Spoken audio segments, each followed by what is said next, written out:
கர்த்தருடைய பரிசுத்த நாமம் மகிமைப்படுவதாக. இந்த அருமையான நாளுக்கு கர்த்தர் கொடுக்கிற ஒரு அருமையான தீர்க்க தரிசன வார்த்தை கொலோசியர் 4 அதிகாரம் 2 வசனம்.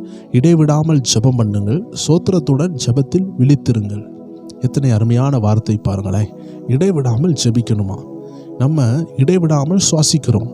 நம்மளுடைய மூக்கு எப்பொழுதுமே சுவாசித்து கொண்டிருக்கிறது. நம்மளுடைய ரெஸ்பிரேட்டரி சிஸ்டம்னு சொல்லுவாங்க. அது எப்போவுமே இந்த காற்றை என்ன செய்து சுத்திகரித்து மனுஷனுக்கு ஆக்சிஜனை கொடுத்து கொண்டே இருக்கிறது. நமக்குள்ளே இருந்து கெட்ட ஆக்சிஜன் வெளியே போகுது. அப்போ இந்த ஆக்சிஜன் என்ன செய்யுதுன்னா, இந்த காற்று நல்ல காற்று உள்ளே போய் கெட்ட காற்றை வெளியே கொண்டு வருகிறது. இதே போல் இடைவிடாமல் ஜெபிக்கும் பொழுது நம்ம ஆவிக்குரிய மனுஷனில் நல்ல காற்று உள்ளே போகும், கெட்ட காற்று வெளியே வருகிறது. அப்படி என்றால் கெட்ட எண்ணங்கள், கெட்ட சுபாவங்கள், ஆண்டவருக்கு விரோதமாக யோசிக்கக்கூடிய மாமிச எண்ணங்கள் எல்லாவற்றையும் சிறைப்படுத்த இந்த ஜெபமே உதவி செய்கிறது. 2 காரியம் சொல்லுகிறார். ஜெபம் பண்ணுங்க, ஸ்தோத்திரம் பண்ணுங்க. ஸ்தோத்திரம்னா praises. You want to pray and you want to praise God. நீங்கள் எப்பொழுதுமே ஜெபம் பண்ணாலும் மறுபகுதி நீங்கள் துதிக்க வேண்டும். நிறைய பேர் நல்லா ஜெபிப்பாங்க, ஆனால் துதிக்கவே மாட்டாங்க. ஜெபத்திற்கும் துதிக்கிறதுக்கும் உள்ள வித்தியாசம் என்னென்னா, தேவச்சனமே, நீங்கள் ஜெபிக்கும்போது நீங்கள் தேவன்கிட்ட போகிறீங்க. இதுதான் கதவை தட்டுற அனுபவம். புரியுதா உங்களுக்கு? இந்த உலகத்தில் 2 அனுபவம் இருக்குது. மனுஷன் தேவனுடைய கதவை தட்டுற அனுபவம், தேவன் மனிதனுடைய கதவை தட்டுற அனுபவம்.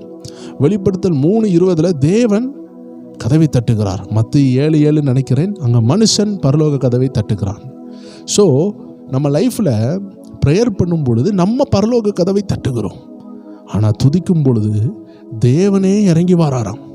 ஸோ ஜெபம் நம்மளை கர்த்தர்கிட்ட கொண்டு போகுது, ஆனால் துதி கர்த்தரையே நம்மக்கிட்ட இறங்கி வர பண்ணிடும். ஸோ இந்த 2 காரியத்தை செய்ய சொல்கிறாரு.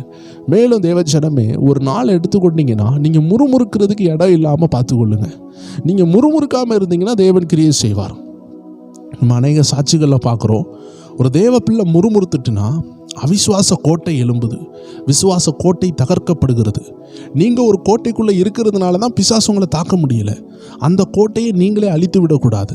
உங்கள் வார்த்தையினால் உங்களை சுற்றி உள்ள கோட்டைகளை நீங்கள் உடைக்க உங்களுக்கு வல்லமை உண்டு. ஒருவேளை உங்களுக்கு அது தெரியாமல் இருக்கலாம், உங்கள் லைஃப்பில் நீங்கள் அனுபவிக்காமல் இருக்கலாம். ஸோ நீங்கள் ரொம்ப ஜாக்கிரதையாக இருக்கணும். உங்கள் வார்த்தையை விடும் பொழுது, கர்த்தர் எனக்கு என்னத்தை செஞ்சார், என் லைஃப் இப்படி தான் இருக்க போகுது, இப்படி சொல்லவே சொல்லாதீங்க. சூழ்நிலைகளை பார்த்துறாதீங்க, கர்த்தரை மட்டும் பாருங்கள். அதற்கு உங்களை ஆயத்தப்படுத்துறதுக்கு கர்த்தரை மட்டும் எப்படி பார்க்க, சூழ்நிலை கடந்து நான் கர்த்தரை எப்படி பார்க்க, எனக்கு அப்படி ஒரு மனசு வர மாட்டேங்க. எப்பவும் பிரச்சனை வந்தால் பிரச்சனையிலேயே நான் மூழ்கி போயிடுறேன். யாராவது ஏதாவது சொன்னால் அங்கேயே உட்காந்துடுறேன். அதிலிருந்து எழும்பவே முடியலன்னு நீங்கள் கவலைப்படுறீங்கன்னா, உங்களுக்காகவே இன்றைக்கி ஸ்பிரிச்சுவல் WFல ஒரு அருமையான ஒரு ஆவிக்குரிய சத்தியம் உங்களுக்கு வெளிப்படுத்தப்படுகிறது. நீங்கள் அதை மிஸ் பண்ணாமல் கேளுங்க. சோதனை வந்தோன்னு நான் உட்காந்துடுறேன், யாராவது ஏதாவது சொன்னால் உட்காந்துடுறேன், என்னால் எழும்பவே முடியல. வேத வசனம் தான் உண்மைன்னு தெரியுது, கர்த்தர் தான் உண்மைன்னு தெரியுது, கர்த்தரை விசுவாசிக்கணும்னு தெரியுது, ஆனால் முடியலையே அப்படின்னு கவலையோடு கண்ணீரோடு இருக்கிற யாராவது இருக்கிறீங்கன்னா, இன்றைக்கி இரவு நடக்கிற ஸ்பிரிச்சுவல் WFல உள்ள அருமையான பதிவை பார்க்க மிஸ் பண்ணிடாதீங்க. எப்படி சூழ்நிலைகள் கடந்து ஆண்டவரை தரிசிக்கணும், எப்படி போராட்டத்தை கடந்து நம்ம கர்த்தரோடு நம்ம ஒரு லைஃப்பை நம்ம உருவாக்கணும். ஏனோக்கு தேவனோடு சஞ்சரித்தான்னு போட்டிருக்குது. அவனும் பாடுள்ள மனிதன் தான். எலியாவை பற்றி வேதம் சொல்லுகிறது, அவன் நம்மை போல பாடுள்ள மனிதன். பட் எப்படி கர்த்தரோடு சஞ்சரித்தாங்க, எப்படி மிராக்குலஸ் மேனாக வாழ்ந்தாங்க, எப்படி ஒரு அதிசய மனிதர்களாக வாழ்ந்தாங்க, அவளுடைய ரகசியம் என்ன? அப்படிப்பட்ட ஒரு பதிவை தான் பார்க்க போகிறோம். மேலும் இதே அதிகாரத்தில் 3வது வசனம் சொல்லுது, கிறிஸ்துவனுடைய ரகசியத்தின் நிமித்தம் கட்டப்பட்டிருக்கிற நான் ரகசியத்தை குறித்து பேச வேண்டிய பிரகாரமாய் பேச, அதை வெளிப்படுத்துவதற்கு திருவசனம் சொல்லும்படியான வாசலை தேவன் திறந்தலும்படி எங்களுக்காக வேண்டிக் கொள்ளுங்கள். அப்படின்னா பவுலுடைய வாயில் ரகசியம் இருந்தது. நம்ம ஸ்பிரிச்சுவல் WF என்ற சேனலில் நிறைய ரகசியங்களை பேசுகிறோம். ஸோ தேவ ஜனமே, நீங்கள் ஜெபிக்கணும், துதிக்கணும். எதற்காக ஜெபிக்கணும் அதை நீங்கள் பார்த்தீங்கன்னா, ஊழியர்களுக்காக ஜெபிக்கணும். இந்த ரகசியங்களை வெளிப்படுத்துகிற ஊழியத்தை செய்கிறவங்களை பிசாசு கட்டி வைப்பான். பவுலை பாருங்கள், சிறையில் போக வேண்டிய ஒரு சூழ்நிலை வந்துச்சு.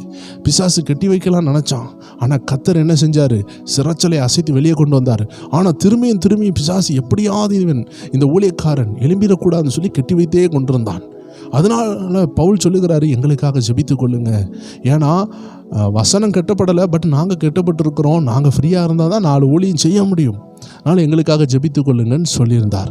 ஸோ தேவ ஜனமே, அதனால் ரகசியங்களை வெளிப்படுத்துகிற ஊழியங்களுக்காக, கர்த்தருடைய ராஜ்யத்திற்கு பயன்படுற ஊழியர்களுக்காக, ஆத்மாக்களை ஆதாயப்படுத்துகிற ஊழியங்களுக்காக நீங்கள் தொடர்ந்து ஜெபிக்கணும். பரிசுத்தவான்களுடைய குறைவில் உதவி செய்யுங்கன்னு சொல்லியிருக்குது. அதனால் தேவ ஜனங்கள், ஜெபிக்கிற ஜனங்கள், ஊழியர்களுக்காக ஜெபிங்க, தேசத்துக்காக ஜெபிங்க. நான் எதற்காக ஜெபிக்கணும்னு குழப்பத்தோடு இருக்கிறவங்க இந்த வேத வசனத்திலே போட்டிருக்குது. ஊழியர்களுக்காக ஜெபிங்க. மேலும் ரகசியத்தை வெளிப்படுத்துகிறவங்களை கெட்டி போடுறதுனால நீங்கள் அவர்களுக்காக ஊக்கமாக ஜெபிங்க. அப்படி ஜெபித்து துதித்து பாருங்கள், உங்கள் லைஃப் பரிசுத்தமாக இருக்கும். உங்கள் லைஃப்பில் கர்த்தருடைய கிருபை இறங்கும். ஏன்னா நீங்கள் ஊழியருடைய சுகத்தை விரும்புகிற கர்த்தருக்கு நீங்கள் என்ன செய்றீங்க? அவரை போலவே நினைத்து ஊழியர்கள் நல்லா இருக்கணும்னு நினைக்கிறதுனால உங்கள் வாழ்க்கையில் நல்லா இருக்கும். ஸோ நீங்கள் ஃப்ரீயாக இருக்க டைமெல்லாம் ஊழியர்களுக்காக ஜெபிங்க. உங்களுக்காக ஜெபித்துட்டிங்களா? ஊழியர்களுக்காக ஜெபிங்க. தேவ ராஜ்யத்திற்காக ஜெபிங்க. சுவிசேஷம் அறிவிக்கப்படாத இடங்களுக்காக ஜெபிங்க. இந்த மாதிரி ஜெபம் உங்கள் வாழ்க்கையை பலப்படுத்தும். ஸோ கர்த்தர் உங்களை ஆசீர்வதிப்பார். எல்லாரும் கண்களை மூடுவோம், ஜெபிக்கலாம்.